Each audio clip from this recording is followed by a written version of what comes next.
Selamat sore teman-teman di NTT. Saya tahu pasti sebagai penderita COVID-19 yang pertama membuat heboh di NTT. Saya ingin sampaikan ini hari ketiga saya ada di rumah sakit melakukan isolasi. Yang pertama, saya sampaikan terima kasih sekali lagi kepada para medis yang ada di sini, manajemen di Rumah Sakit Prof. Yohanes Kupang.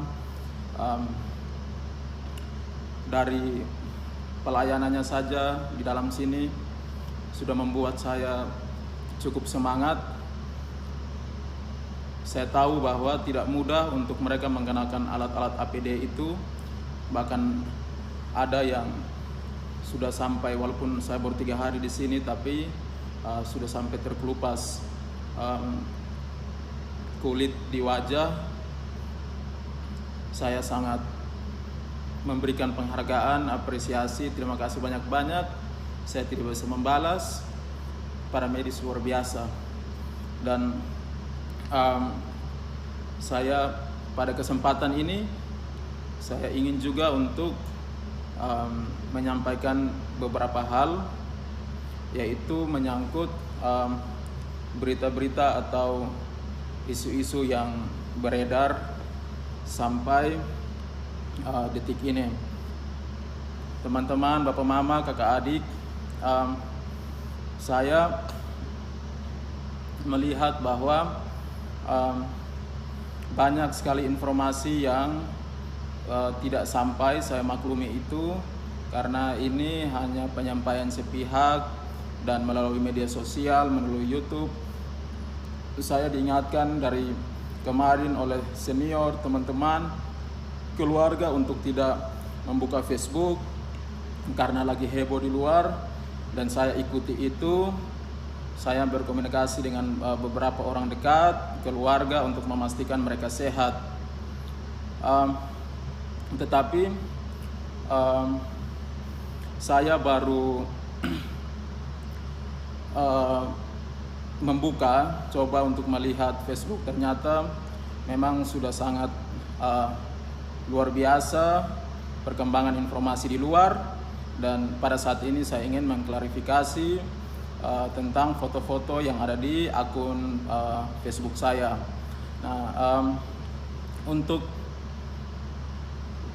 foto yang ada di kolam lele itu kolam di samping rumah kami, sehingga teman-teman jangan berpikir bahwa saya ada jalan ke tempat terbuka atau tempat publik. Dan jarak saya pastikan aman dengan anak-anak saya, dengan istri saya, karena sampai saat ini saya belum menyentuh istri saya, dan karena anak saya sudah hampir 2 bulan saya tidak bertemu, dan dia mungkin tidak akan sabar untuk dekat dengan saya. Tetapi saya pastikan waktu itu saya foto dan jarak itu aman. Dan foto yang diposting ucapan selamat ulang tahun itu adalah ulang tahun dari mama aninya Mone, anak saya, mamanya dari Sabu. Dan Mone, saya posting foto itu untuk ucapan ulang tahun, dan foto sudah lama sekali, waktu anak saya masih 1 tahun. Tetapi ulang tahun kan baru kemarin, jadi saya baru ucapkan. Tidak mungkin saya ucapkannya tuh dari saya harus ketemu dan posting foto yang baru. Dan foto atau video saya ada jalan di sekitar rumah, ada laporan saya lihat juga, screenshot. Saya ada jalan dengan anak, betul. Saya dengan Mone, kami dua kali itu keluar, dan itu April awal. Dan waktu keluar, kalau bapak mau perhatikan teman-teman, itu saya pegang kayu, itu 1,5 meter sampai 2 meter. Saya bilang Mone pegang di ujung, Bapak El pegang di yang ujung. Kita tidak boleh baku dekat. Dan kami dua jalan sampai di depan, tetapi kami sampai di padang dan tidak ada interaksi dengan siapa-siapa di situ. Lalu yang berikut karena jalan kedua itu sudah masuk hari-hari akhir dan hari-hari akhir untuk pengumuman atau menerima hasil swab itu, saya dengan Mone jalan lagi tapi sampai di depan, dan itu mungkin ada yang melihat. Kami mohon maaf untuk tetangga, keluarga sekitar, mungkin membuat sedikit kegaduhan karena situasi seperti ini, tetapi kami tidak bermaksud apa-apa. Kami jalan sampai di depan dan kami kembali sore itu tanpa ada interaksi, kecuali kami membeli sendal untuk Mone yang putus. Dan foto yang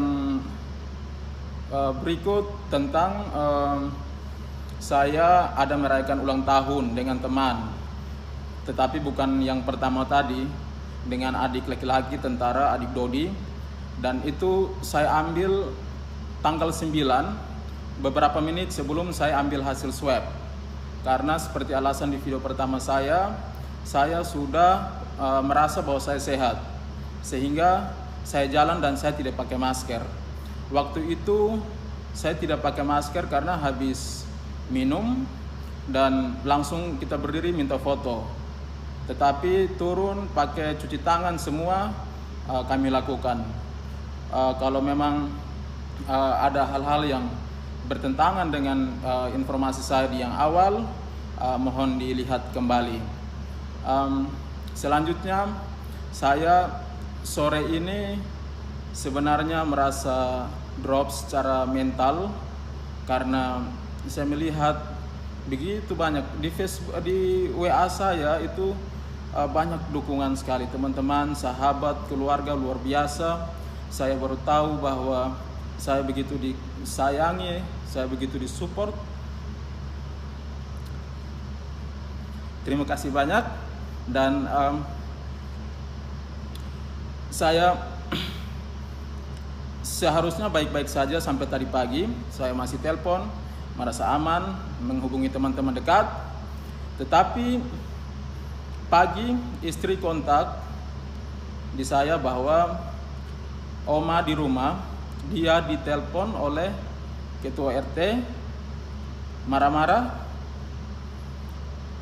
Kenapa ada saya di sana dan tidak lapor diri? Saya coba menenangkan Oma dan di rumah semuanya tenang. Nanti dibantu, didekati oleh Pak Lurah karena saya sudah dapat kontaknya, dan saya pikir sudah aman. Sehingga habis makan siang tadi mau istirahat, tetapi istri kontak lagi bahwa mertua saya yang ada di lapas sekarang, dia harus dikasih masuk di ruang tersendiri, ruang bapinal. Kalau tidak salah itu ruangan untuk napi yang dihukum. Karena apa? Karena adik saya, ponakan saya yang menjemput saya dari bandara, dia perempuan, pergi untuk jenguk, bukan jenguk, tetapi karena bapak dia seorang pensiunan, untuk ambil gaji tanggal 2 April kemarin itu dia harus semacam minta approve atau minta persetujuan dari bapak dan harus ketemu bapak, minta foto. Nah, waktu di sana dia berpelukan dengan bapak, cium hidung dan kembali. Tetapi tadi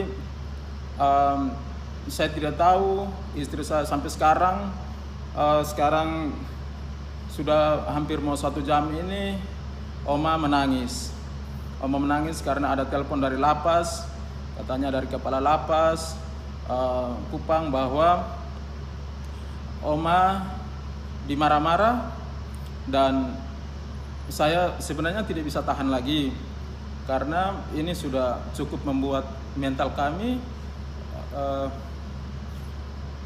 mental saya khususnya sudah tidak bisa. Karena kalau dengan saya Kalau dengan saya sendiri tidak masalah, tapi saya akan cukup terganggu kalau mertua saya dan keluarga saya juga sampai dibawa-bawa begitu. Memang tracingnya bagus, tetapi ini sudah masuk ke sesuatu hal yang menurut saya harus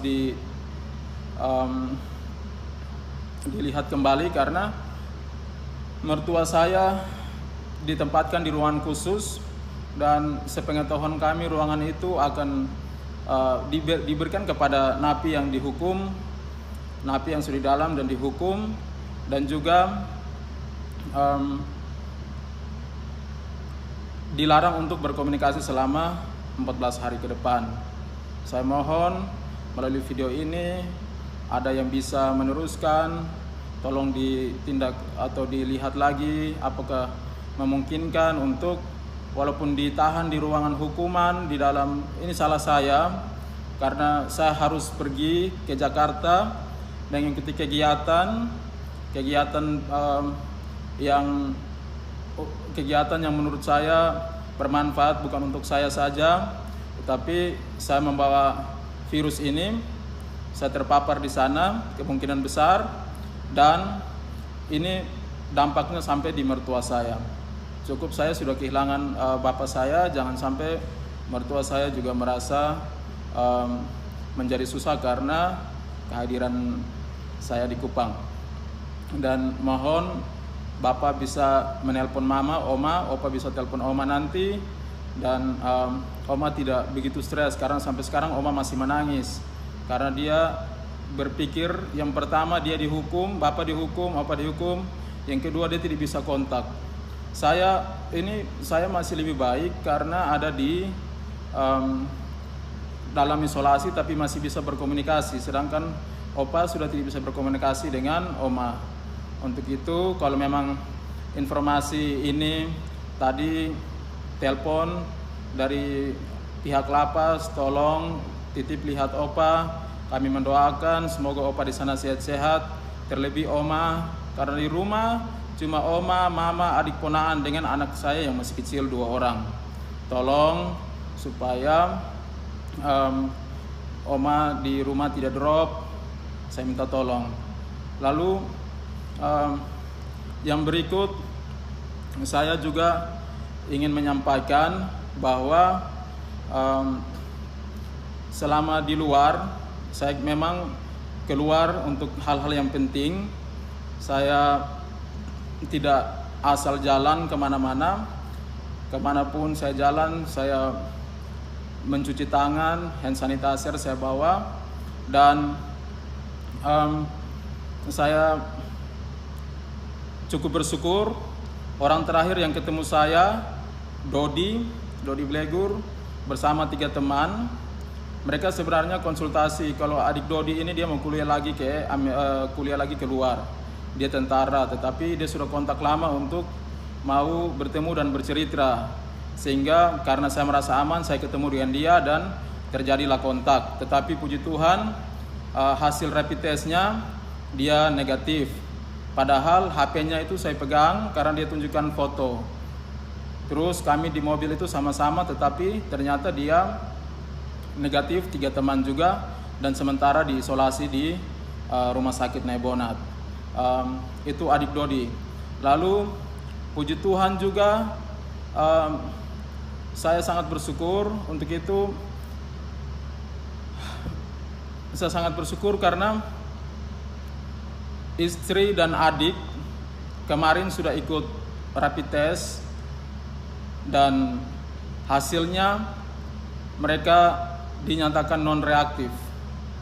Non-reaktif ini tadi saya coba tanya ke perawat nurse yang handle keluarga saya, itu katanya untuk saat ini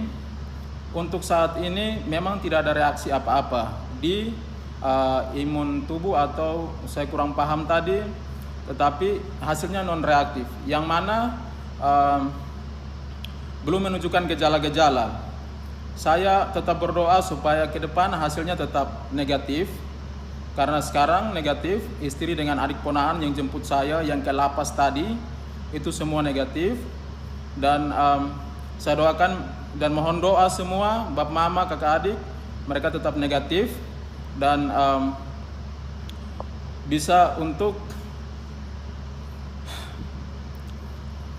mereka bisa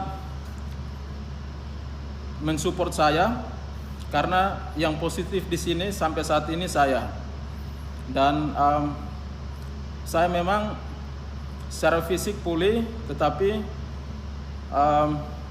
ya saya tahu harus bisa menerima risiko karena sudah terbuka dengan semua. Saya harus jujur dengan publik karena saya juga ditodong, dikejar awal-awalnya, sehingga semoga hasil ini bisa menenangkan. Mereka sekarang sudah isolasi mandiri di rumah, mereka tidak kemana-mana. Terima kasih pemerintah Kota Kupang, Dinkes yang begitu bersiaga mengurus kami karena mertua warga di Kota Kupang, dan juga teman-teman alumni IPDN di Kota Kupang, STPDN, dan juga Pak Wali Kota. Mereka begitu perhatian dan juga mengurus semua kebutuhan kami, termasuk kebutuhan di rumah, sehingga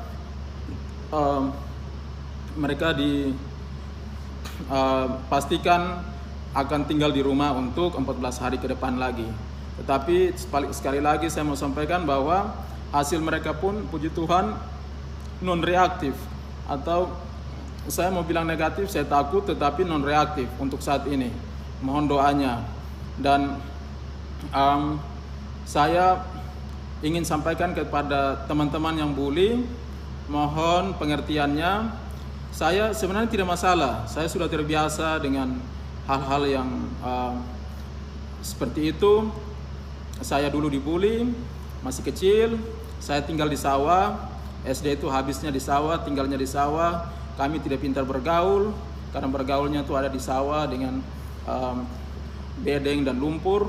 Tetapi saya titip pesan, tolong dilihat dulu, karena ini bukan saya tahu saya bawa virus, dan saya merasakan tadi saya melihat medsos itu stigma tentang pembawa virus itu betul-betul tertanam di saya, kemudian keluarga semua terkena dampak. Saya bersyukur walaupun agak drop sedikit, tetapi saya masih bisa berpikir sedikit untuk menenangkan diri. Ada orang-orang dekat yang sudah saya telepon tadi, terima kasih. Psikolog juga yang saya kontak, terima kasih. Saya harus berkonsultasi dengan mereka karena jujur sangat mengganggu. Sangat mengganggu. Saya tidak menyangka bahwa beberapa hari ke depan ini apakah saya bisa stabil. Tetapi saya mohon teman-teman semua menyadari, silakan berbagi informasi, tetapi jangan sampai keluarga juga menjadi imbas. Dan saya tidak bisa melarang komentar dari siapapun. Intinya ini wabah dan siapa saja bisa kena. Saya tidak menginginkan saya ke sana karena memperjuangkan nasib saya sebagai seorang pemburu beasiswa. Saya mengikuti, bersyukur bisa sampai di sana, dan saya mendapat virus ini dan menjadi orang pertama di NTT, dan saya harus berjuang menyampaikan, butuh persiapan, saya menyampaikan, harus terbuka dengan segala konsekuensi, dan hasilnya yang saya dapatkan adalah saya dibully, dan juga keluarga saya, terkhusus Oma, dia sampai harus menangis hingga detik ini karena ada pembatasan-pembatasan yang dilakukan oleh beberapa pihak. Untuk itu, sekali lagi melalui kesempatan ini saya sampaikan, doakan. Saya positif corona, istri dengan anak saya sudah, istri dengan adik ponaan saya sudah tes kemarin, rapid test, dan hasilnya non reaktif atau negatif. Dan adik Dodi beberapa menit sebelum kontak saya, belum saya ambil hasil corona, itu juga sementara negatif. Mereka 3 orang. Doakan semuanya baik-baik saja. Saya mohon maaf sekali lagi kalau ada yang salah. Dan kepada semua pihak yang mendukung saya, kalian luar biasa. Saya hanya membuka WA dan melihat semua hal. Kalau ada yang belum saya balas, nanti saya akan balas. Apresiasi saya setinggi-tingginya untuk kalian, sahabat, teman, keluarga. Demikian, selamat menyongsong Paskah. Salam, selamat sore.